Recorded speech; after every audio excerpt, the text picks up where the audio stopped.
संसार में बहुत बड़ी समस्या है घर घर में। कौन सी? आप में से भी कईयों के घरों में होगी। बताओ। घर घर में समस्या टकराव की, आपस में बनती नहीं, क्योंकि दो खेल इस समय सृष्टि पर चल रहे हैं। एक कर्मों का प्रभाव, उससे कोई बच नहीं सकता, उसमें संपूर्ण न्याय है। कोई कहे बाबा को मैं तो सुना दिया और छूट गया। सुनाने से केवल हल्के होते हैं, छूटते नहीं हैं। एक खेल चल रहा कर्मों के हिसाब किताब लेने और देने का, और दूसरा खेल बहुत चल रहा उसी के कारण संस्कारों के टकराव का। घर घर में चल रहा है। जिस घर में नहीं चल रहा वो बहुत भाग्यवान, उसमें सभी पुण्य आत्माएं इकट्ठी हुई हैं। आगे मैं नहीं बोलूंगा उल्टी बात। जिनमें चल रहा है वो खुद सोच लें। तो क्या कहा बाबा ने इसका समाधान? अब बोलो, जो इसका उत्तर देगा वो बुद्धिमान।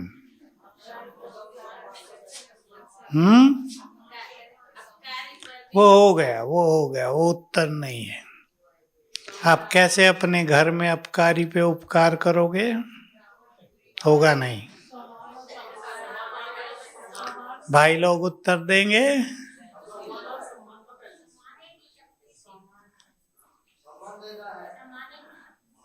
अब घरों में सम्मान देने की बात भी थोड़ी हल्की पड़ती है। बहू सास को सम्मान नहीं देती, इतने तक। बच्चे माँ को सम्मान नहीं देते। नहीं, उत्तर अभी नहीं है। आप सुनो उत्तर, सभी बुद्धिमान हो आप। उत्तर सुनो।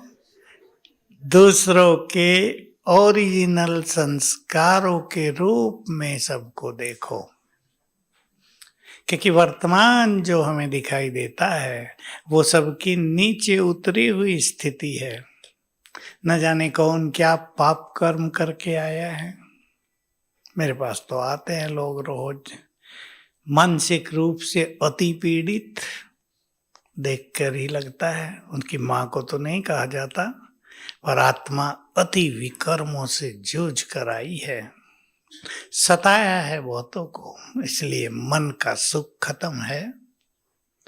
तो संस्कारों का टकराव एक बड़ी समस्या है संगठनों में, और ये जहां तहां होता है। जो संगठन इससे मुक्त हैं वो बहुत पावरफुल हैं, उनकी सेवाएं सुंदर होती हैं, बड़े बड़े काम सहज पूर्ण हो जाते हैं। और जहां दो ही रहते हैं और एक का मुंह किधर, एक का मुंह दक्षिण में एक का उत्तर में, तो वहां न सेवाएं, न खुशी शांति संतुष्टता, न जीवन जीने का आनंद।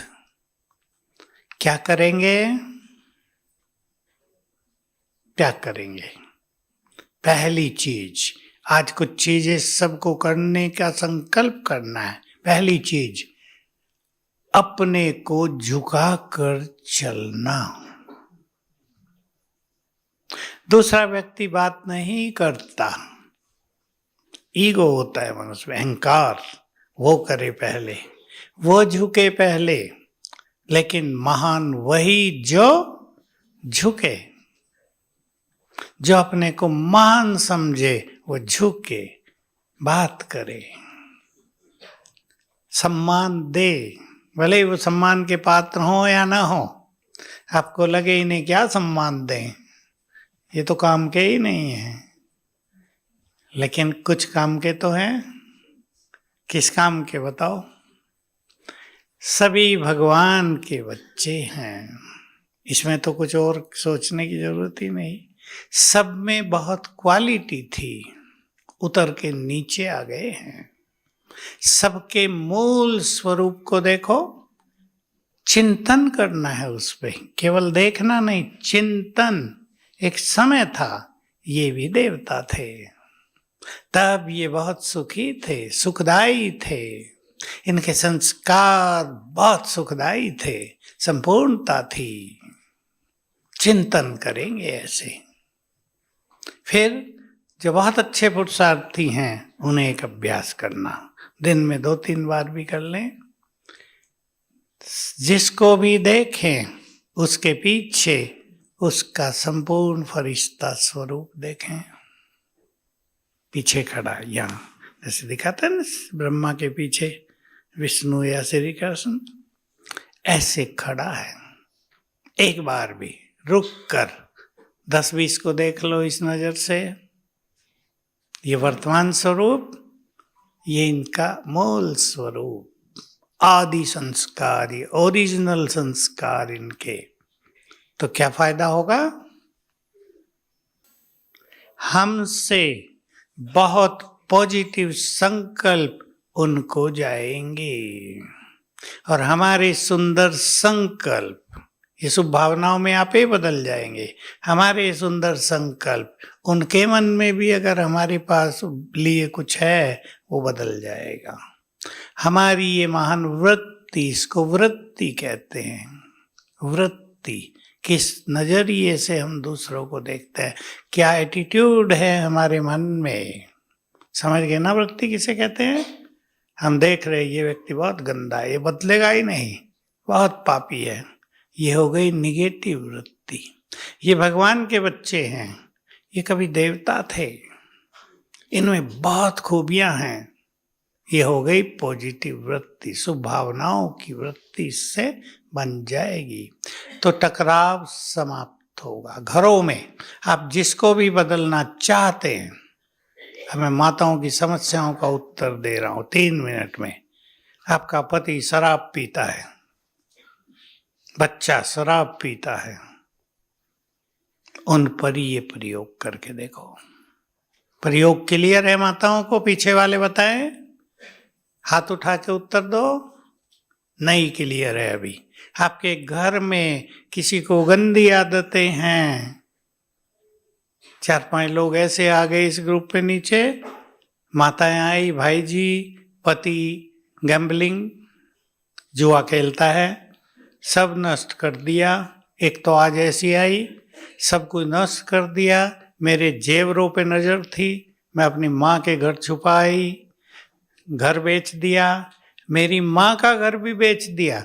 मैंने कहा तुम्हारी माँ का घर उसने कैसे बेचा? जाके लड़ाई कर दी, बेचो मुझे पैसा चाहिए। मैंने कहा अब नंबर किसका पता? वो सोचने लगी किसका है। मैंने कहा अब तुम्हें बेचेगा। मैं हंसी की उससे, कहा उसे छोड़ के माँ के चली जाऊं? चली जाओ। इतना बुरा हाल। ऐसे में उस व्यक्ति को आधा घंटा योगदान देना और उसके मूल स्वरूप में देखना। माताओं ने समझा? तो ऐसे समस्याओं का समाधान करना है। समस्याएं पति में जा रही हैं और समय की रफ्तार बहुत फास्ट है, ये हमें पता नहीं चलता। जैसे संसार में जो लोग सुखी हैं उनसे विनाश की बात करो, वहां ये हो गया है, तो होता ही रहता है। उनको तब पता चलेगा जब उनके ऊपर आ जाएगी कुछ, अरे भाई बड़ा बुरा समय आ गया, तो विनाश के दिन आ गए, बड़ी खराब दुनिया हो गई। तो मनुष्य जब तक खुद भुगते नहीं, उसको संसार की बुराइयों का पता नहीं चलता। पर मैं उस माता को देख रहा था, आज उसके बच्चे बेचारे, उनको पढ़ाई लिखाई कुछ नहीं रहा। देखो एक व्यक्ति ने पूरे परिवार को समस्याओं में डाला हुआ है ना। तो ऐसे में अपनी स्थिति को संभालना है। और एक चीज सभी को पक्की कर देनी है आज से, हम अपनी स्थिति को ठीक रखेंगे, परिवारों की सारी परिस्थितियां बदल जाएंगी। रिपीट करो माताएं अपने मन में।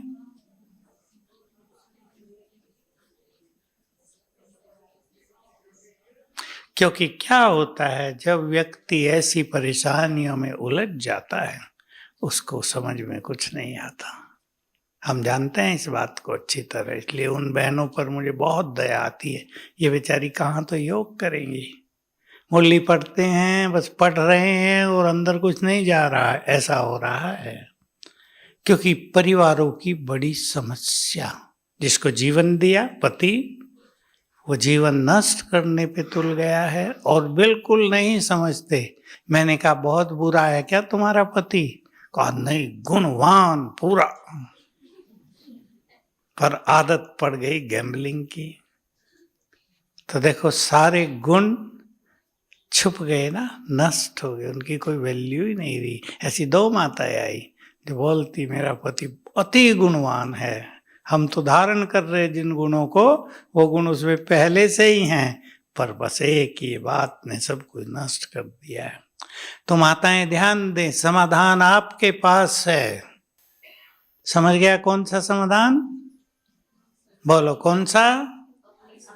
अपनी स्थिति को अच्छा रखना। और याद करो बाबा का महावाक्य, स्वस्थिति अच्छी होगी तो परिस्थितियां बदल जाएंगी, और स्वस्थिति बनाने की विधि है श्रेष्ठ स्वमान। ये भगवान वाच है। श्रेष्ठ स्वमान से स्थिति श्रेष्ठ, स्थिति श्रेष्ठ तो परिस्थितियां आप ही बदलने लगेगी। अब देखो क्या होगा, उदाहरण ले ले इसी व्यक्ति का जो जुआ खेल रहा है, उसकी बुद्धि बदलने लगेगी, उसको अपनी जिम्मेदारियों का रियलाइजेशन होने लगेगा। मेरे 2 बच्चे भी तो हैं, मुझे परिवार पे तो ध्यान देना चाहिए। ये आपकी श्रेष्ठ स्थिति से दूसरों के विचारों में परिवर्तन आप ही आ जाएगा। यह है शुभ भावनाएं। तो बहुत पक्का कर दें, आज स्थिति संभालनी है। बाबा का बहुत अच्छा महावाक्य है, जो अपनी स्थिति संभालना जानते हैं वही विश्व को संभालेंगे। 2 युग तक संभाला है विश्व, पिछले 2 युग इस देव देवियां बनकर संसार को संभाला है। 4 युग संभालेंगे, लेकिन ये सब काम उनके ही द्वारा होगा जो स्वराज्य अधिकारी बन जाएंगे। स्वराज्य अधिकारी का अर्थ तो समझते हैं ना, अपनी स्थिति को संभालने वाले, अपने राजा, अपने मन के राजा, बुद्धि के राजा। ये तो रही दूसरों के टकराव की, लेकिन यदि हम टकराते हों क्या करेंगे? बोलो, उत्तर पहले आपको देना। कुमार लोग, हम स्वयं टकराने लगे। पहली बात तो वही, बुद्धिमान वही है जो अपनी सूक्ष्म कमियों को भी जानते हों। जो नहीं जानते लोग टकराते रहते हैं और अपने को राइट समझते रहते हैं। आई एम राइट, मैं बिल्कुल राइट हूं, गलती उसकी है। पर उसे पता नहीं कि तुम टकरा रहे हो, ये बहुत बड़ी गलती हो रही है, चाहे किसी की भी गलती हो। इससे सेवाओं पर बुरा असर हो रहा, परिवारों में अशांति हो रही, सबकी बद्दुआएं मिल रही हैं। मिलेंगी या नहीं? घरों में कभी कभी एक ही व्यक्ति सबको परेशान कर देता है।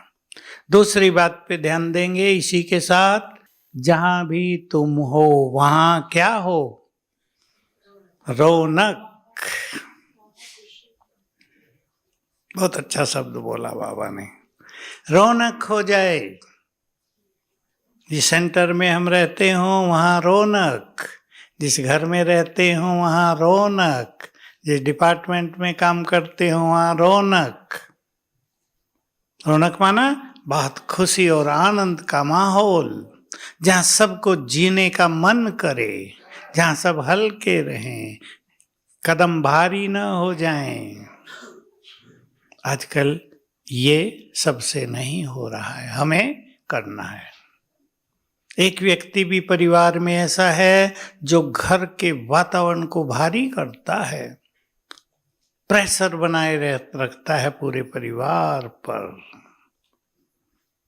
हमें उसको समाप्त करना है। कैसे करेंगे? बोलो। अब एक व्यक्ति है, घर में आपका बड़ा है, आपका ससुर है मान लो, और वो ऐसा है उसका व्यवहार कि सब उससे डरते हैं और घर में प्रेशर बना हुआ है। बच्चे, घर की बहनें इंतजार करती हैं ये घर से बाहर जाए तो हम एंजॉय करें लाइफ को। आ गया, आ गया। ऐसे लोग हैं, बहुत घरों में हैं ऐसे लोग, डरा के रखते हैं। जो दूसरों को डरा के रखते हैं वो, अब ये बहुत अच्छा उत्तर है दो, वही आजकल डरे हुए हैं। बहुत छोटी छोटी लड़कियां, डर लगती है, डर लगता है। आज तो एक लड़की आई, पढ़ती है, बीए कर रही है, कहा अंदर ही अंदर ऐसे ऐसे होता रहता है, क्या करूं? भय, पढ़ाई का भय नहीं, फेल पास होने का डर नहीं, भय, अनचाहा भय, ये उन लोगों का है जिन्होंने दूसरों को बहुत डराया है पूर्व जन्मों में। इसलिए हम किसी को डराएंगे नहीं। या बच्चों को डरा के रखेंगी माताएं? डराना पड़ता है, टीचर को भी थोड़ा बहुत डराना पड़ता है स्कूल में। आजकल तो खत्म हो गया खेल, लेकिन थोड़ा बहुत, लेकिन प्यार भी तो करती हैं माताएं, डराती थोड़ा ही हैं। तो डरा के अच्छा बनाना और प्यार दे के उनकी योग्यताओं को और निखारना, ये बहुत जरूरी होता है। तो देख लें, हम तो कहीं टकराव का कारण नहीं बनते हैं। इधर बुला दो इन्हें। हम तो नहीं टकराते। टकराव किसके कारण आता है? बोलो। टकराव, एक दो बात निकाल लो, टॉपिक तो अलग है ये। अहंकार के कारण, मेरी बात सब सुने, एक्सपेक्टेशंस के कारण, छोटी मोटी कामनाएं, क्रोध के कारण, ज्यादा इच्छाओं के कारण टकराव की स्थिति बनती है। स्वमान में रहने वाले सबको सम्मान देंगे, मुरली में बहुत आया आज भी। हम एक दूसरे को सम्मान देने को अपनी नेचुरल रॉयल्टी बना लें। देखो आजकल हम जाते हैं ना, आप लोग भी जाते हैं, पुलिस वाले छोटों को भी सर कह के बात करते हैं, उन्हें सिखा दिया गया है। पुलिस से लोग डरते ही है ना। डरो नहीं, मददगार हो तुम लोगों के, उनकी समस्याओं का हल करने वाले हो। डराओ नहीं। वो भी थोड़ा सम्मान देना सीखने लगे। गड़बड़ भी हो रही है एयरपोर्ट पे तो कहेंगे सर ऐसे नहीं, ऐसे करना पड़ेगा। तो देखो, सम्मान की भाषा उन लोगों के लिए भी मन में प्यार पैदा करती है ना। तो हम कोशिश करेंगे परिवारों में हम कहीं टकराव का कारण न बने। और एक छोटा सा फॉर्मूला रखेंगे, प्रसिद्ध है भारत में, एक ने कहा दूसरे ने माना, सहज भाव से। इसमें समस्या ये होती है, आप कहेंगे तो कहते ही रहते हैं हमें, आप करते रहो, मानते रहो, और कुछ ही दिनों में स्थिति बदली हुई नजर आएगी। दूसरा व्यक्ति भी सॉफ्ट होगा। हमारे इस आध्यात्म जीवन का मुख्य लक्ष्य ही है अपने को बहुत निर्मल कर देना। जो अंदर का कड़कपन है, जो क्रोध या अहम समाया हुआ है, जो बोल में कड़वाहट है, व्यवहार में गड़बड़ है, स्वीट सॉफ्ट सरल, बहुत निर्मल कर देना, यही हमारे अध्यात्म की अंतिम चरम सीमा है। इसी से आत्मा में आत्मबल बहुत बढ़ जाता है। तो सभी ध्यान देंगे, प्रैक्टिस करेंगे, सभी के ओरिजिनल रूप को पीछे देखना, और परिवारों में भी एक दो बार कर लेना और चिंतन भी करना, मूल रूप में ये सब कितने महान हैं।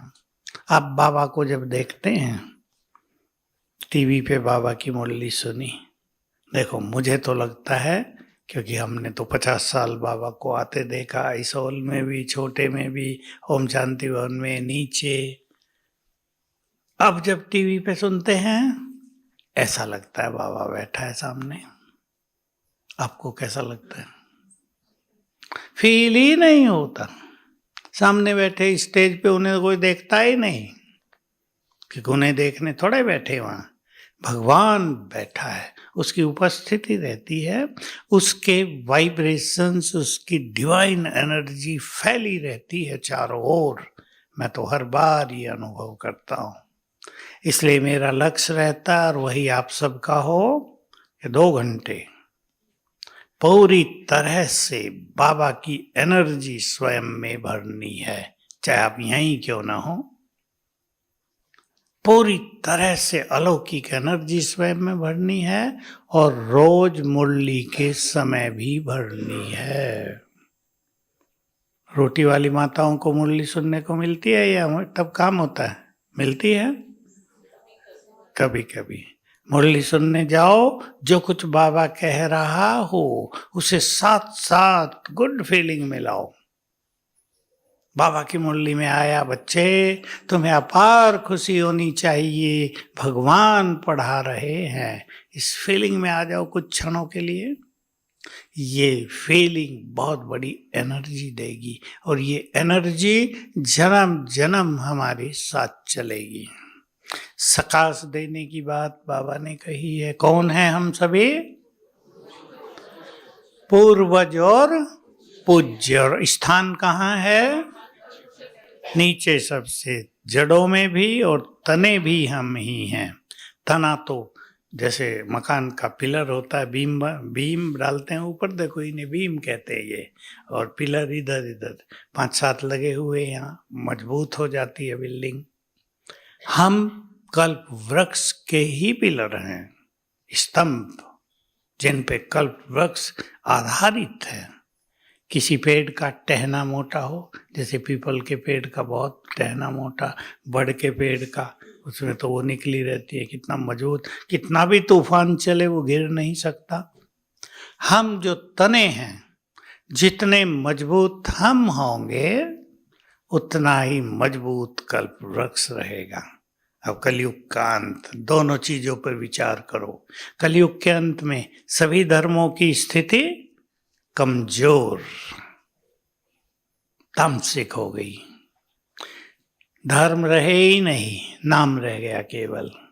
किसी भी धर्म वाले से पूछो जो धर्म के लिए उछलते कूदते हैं, कि अपने धर्म के 8 सिद्धांतों का भी पालन करते हो, सारे पीछे हट जाएंगे। उन्हें ये पता ही नहीं धर्म के सिद्धांत क्या हैं। किसी को पता है? हिंदी में कहावत है, बंगले झांकने लगेगा। जो आचार्य हैं सनातन के, उनको भी नहीं पता। और अगर दूसरा प्रश्न पूछ लो, सनातन धर्म की स्थापना किसने की थी, किसी को पता नहीं। थोड़ा बहुत उत्तर भी दें तो पूछो कब की थी, उसके सिद्धांत बताओ। जो कुछ उसमें है वो तो किसके जीवन में है? हमारे जीवन में है। चुप हो गई बहनें, बोल नहीं रही, है या नहीं? मोटा बाहर का तिलक लगाने से तो कुछ मिलता नहीं। असली तिलक लगा हुआ है, कौन सा? आत्मिक स्थिति का तिलक। भगवान के आगे हाथ जोड़ के पैर छूने की तो बात ही नहीं रही, वो हमारा हो गया है, उससे हम जुड़ गए, उसके हो गए। ये किसी सनातनी को पता है? पता है किसी को? पता ही नहीं। राम के भक्त श्री कृष्ण से भी घृणा करने लगते हैं। तो हम सभी सच्चे धर्म का स्वरूप। 2 चीजें मैं कह रहा था। एक, धर्मों की वर्तमान स्थिति आप देखो, धर्मों में हिंसा आ गई, लड़ाई झगड़े होने लगे, मेरा धर्म बड़ा, मेरा बड़ा। दूसरी ओर कल्पवृक्ष का चित्र बनाओ, ये जो शाखाएं हैं ये ढीली पड़ गई, और तना, उत्तर आपको देना। तने कौन है? स्ट्रांग है। कौन कौन सी शक्ति है हमारे पास? पवित्रता की शक्ति, योग की शक्ति, ज्ञान का बल, धारणाओं का बल, ये बहुत बड़ी चीज है। और ये सब बल हमारे पास है ना। तना मजबूत, शाखाएं ढीली, तो कल्पवृक्ष गिरेगा? गिरेगा? शाखाएं टूट सकती हैं, कल्पवृक्ष नहीं गिर सकता। कितना सुंदर खेल है। तो हमें सवेरे उठते ही बाबा की एक सुंदर बात याद करनी। नोट कर लो, जो अच्छे पुरुषार्थ करना चाहते हैं डायरी पेन लेके आते हैं, नोट करो। तुम्हारा पार्ट ही है सबको सकाश देने का। उठते ही याद कर लेना। माताएं घर में सोचती है ना, मेरा पार्ट है बच्चों को भोजन दे के, टिफिन बना के स्कूल भेजने का। करते हैं ना उसको। ये व्यक्ति बीमार हो गया, अब मेरा कर्तव्य है इसको ठीक कराने में, इसको मदद, चाहे डॉक्टर को ले जानी हो, चाहे कुछ और करना हो। ये हमारे पार्ट है ना। हमारा पार्ट है सृष्टि को सकाश देने का। दूसरी सुंदर बात, कभी नहीं भूलना। वो तो कभी नहीं भूलें जो अपने को बहुत अच्छे पुरुषार्थी समझते हैं। वो भी कभी नहीं भूलें जो विजयी रत्न हैं। ये विजयी रत्नों के लिए मुख्य बात है, लेकिन अच्छे पुरुषार्थियों के लिए भी। अच्छे पुरुषार्थी 8 तो महान, उनकी बात तो छोड़ो, फिर 108 100 महान आत्माएं सृष्टि की। उसमें भी पहले 25 सर्व महान, ब्यूटी ऑफ द वर्ल्ड, ताकत है वर्ल्ड की वो। उसके बाद भी 1000 आत्माएं, 1008 और बहुत अच्छी आत्माएं, जिनकी प्योरिटी का बल संसार को मिलता है, जिनकी योग शक्ति संसार को शक्ति देती है। फिर और आगे चलो, कितने? मैं 16108 को नहीं कहता, क्योंकि 16108 तो त्रेता के अंत तक के प्रिंसेस राजा रानी हैं, उनमें ढीले भी बहुत हैं। वो कोई श्रेष्ठ योगी नहीं होते, पर अगले और 2-3 हजार आत्माएं इस ब्राह्मण परिवार में श्रेष्ठ योगी, जिनकी बुद्धि चारों ओर से हटी हुई है, जो अच्छी कमाई में लगे हुए हैं। सोचना आपको है, आप कहाँ हैं उनमें से। जो उलझे हुए हैं परिवारों में, उनकी अलग बात, वो किसी की उलझन नहीं मिटा पाएंगे। तो याद रखेंगे, भगवान वाच, जैसे बाबा की आवाज आ रही हो, बच्चे जैसे मैंने तुम्हारी शक्तियों से पालना की, तुम भी दूसरों की करो। ये 2 महावाक्य रौनक लाएंगे जीवन में, सवेरे के टाइम को एनर्जेटिक कर देंगे, बहुत आनंदकारी होगा समय। सवेरे के समय के लिए विशेष रूप से याद रखेंगे, केवल योग नहीं करना है, और क्या? योग से सकाश मिलेगी। और बोलो, और क्या? जिसका जितना सुंदर चिंतन होगा, उतनी अच्छी स्थिति सवेरे सवेरे रोज बनेगी। इसलिए पहले 5 मिनट आज से सबको करना है। मैं आत्मा हूं, इसका बहुत अच्छा चिंतन, क्योंकि हमें इस स्मृति को नेचुरल कर देना है। जैसे हम मनुष्य हैं, ये हमारी स्मृति नेचुरल हो गई ना, सोचना ही नहीं पड़ता, हम मनुष्य हैं। बाबा इसे देहभान की स्थिति कहते हैं, मैं सरल शब्द कह रहा हूं, हम मनुष्य हैं। ऐसे ही मैं आत्मा हूं। अब चिंतन कैसे करेंगे? मैं इस देह की मालिक हूं। चिंतन अंडरलाइन करें सभी, जिनको सवेरे के टाइम को आनंदित करना है वो चिंतन बढ़ाएंगे। चिंतन का एक तरीका, मैं आत्मा यहाँ बैठी हूँ, मैं परम धाम से इस तन में अवतरित हुई हूँ, ये मेरा तन है। मैंने ऐसे अनेक तन लिए हैं और छोड़े हैं, अब इस तन में हूँ। बहुत भाग्यवान, भगवान के पास आ गए, उसका साथ मिल गया। मैं इस देह से एकदम न्यारी हूँ। ये चिंतन है, बार बार कर लो। मैं आत्मा हूँ, इस देह में बैठी हूँ, भ्रकुटी की कुटिया में हूँ। इस देह में मैं फरिश्ता हूँ, अंग अंग से लाइट माइट फैल रही है। चिंतन शुरू करेंगे, नया नया आता रहेगा। 5 मिनट बस, फिर अच्छी ड्रिल करना। फरिश्ता सो कौन कौन करना चाहेंगे? आज से ही शुरू करेंगे। आज से अपने सामने एक साइड में फरिश्ता रूप खड़ा करो, दूसरी साइड में देव स्वरूप चित्र बना दो। सामने हैं दोनों, बस ऐसे ऐसे। इधर मैं आत्मा, इस तन में ब्राह्मण, इसे निकलकर चली। अब अपने को आत्मा देखेंगे, आत्मा जा रही है, लाइट माइट फैलाती हुई फरिश्ते के तन में बैठ गई। कुछ देर फरिश्ते के तन में, वहां से निकली, चली, देव शरीर में बैठ गई। फिर वापिस आई ब्राह्मण शरीर में। पहला राउंड। अब दूसरा। फिर मैं आत्मा यहां से निकली, मैं पवित्र आत्मा हूं। पवित्रता की किरणें फैलाते हुए प्रवेश कर लिया फरिश्ते रूप में। अब मैं पवित्रता का फरिश्ता हूँ, इस धरा पर पावन साम्राज्य स्थापित करने के लिए आया हूँ। फिर वहां से चली देव स्वरूप में। इस देह को छोड़ने के बाद मैं ऐसा देवता देवी बन जाऊंगी, प्रकृति की मालिक होंगी, अथाह धन संपदा होगी, स्वर्ग पर राज करेंगे। फिर वहां से चले यहां। 3 4 5 राउंड ले लो चिंतन के साथ। चिंतन बढ़ता जाएगा। मैं फरिश्ता हूं, धरा से ऊपर, संसार के बंधनों से मुक्त, संसार को देने वाला, संदेश वाहक, निर्भय, बहुत पावरफुल फरिश्ता हूं।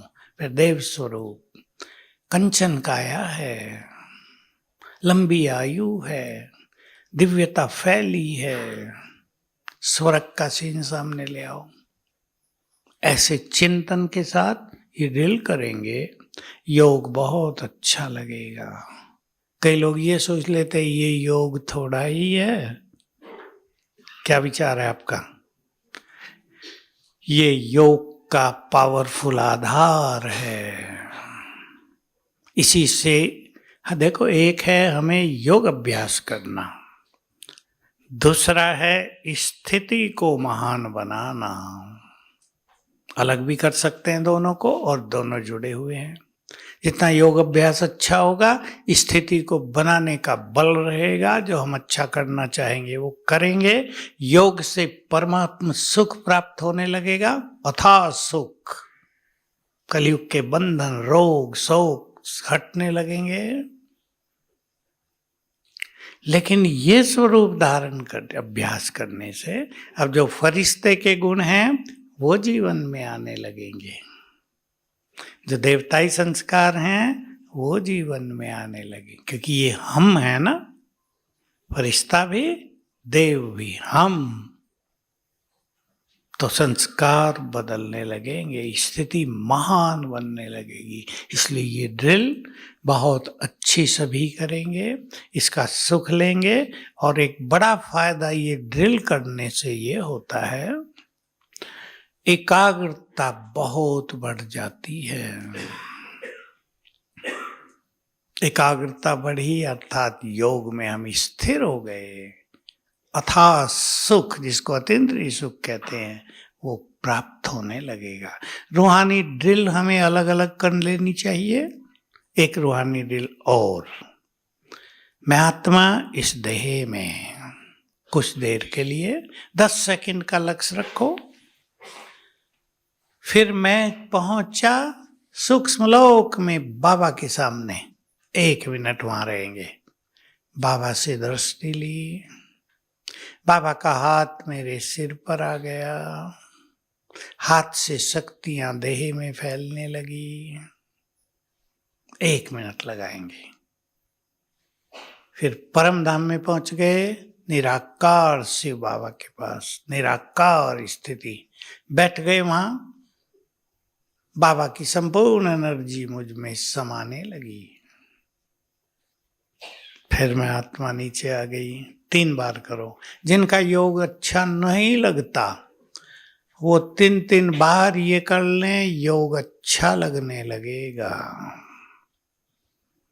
1 मिनट का ट्रैफिक कंट्रोल बचता है। 1 मिनट भी बहुत समय होता है। फरिश्ता सुदेवता ड्रिल कर ले। 3 मिनट का बचता है, तीनों लोकों की ड्रिल कर ले, सैर कर ले, तो बहुत अच्छी अनुभूति होगी। तो सकाश देने को अपना नेचुरल और शक्तिशाली कर्म बनाना है। अभी जहां हम जाएं, हमसे सकाश मिलती रहे दूसरों को। मैंने एक बात कही थी, आपको याद हो, हमारा जीवन ऐसा हो जाए, चलते फिरते सबको सकाश मिलने लगे। ये उससे होगा जिनके पास प्योरिटी का बल बहुत है, जिन्होंने व्यर्थ संकल्पों को समाप्त कर लिया। जितने तक उतने ही वाइब्रेशंस पावरफुल फैलेंगे। प्योरिटी अपनाने के बाद भी कई लोगों का व्यर्थ में समय बहुत जाता है, बातों में, तेरी मेरी में, गिराने चढ़ाने में। उनका प्योरिटी का बल समाप्त हो जाता है। उनकी प्योरिटी रह जाती है 0 वाट का बल्ब, जिसमें पढ़ने में भी कुछ नहीं आएगा, बस अंधेरा नहीं होगा। हमें अपनी प्योरिटी को संसार के लिए बल बनाना है। जो भी आप में से बनाना चाहे। कुमार बैठे हैं ना बहुत, हमने प्योरिटी अपनाई है तो उसको अपनी पावर बनाना है। Purity is the biggest power.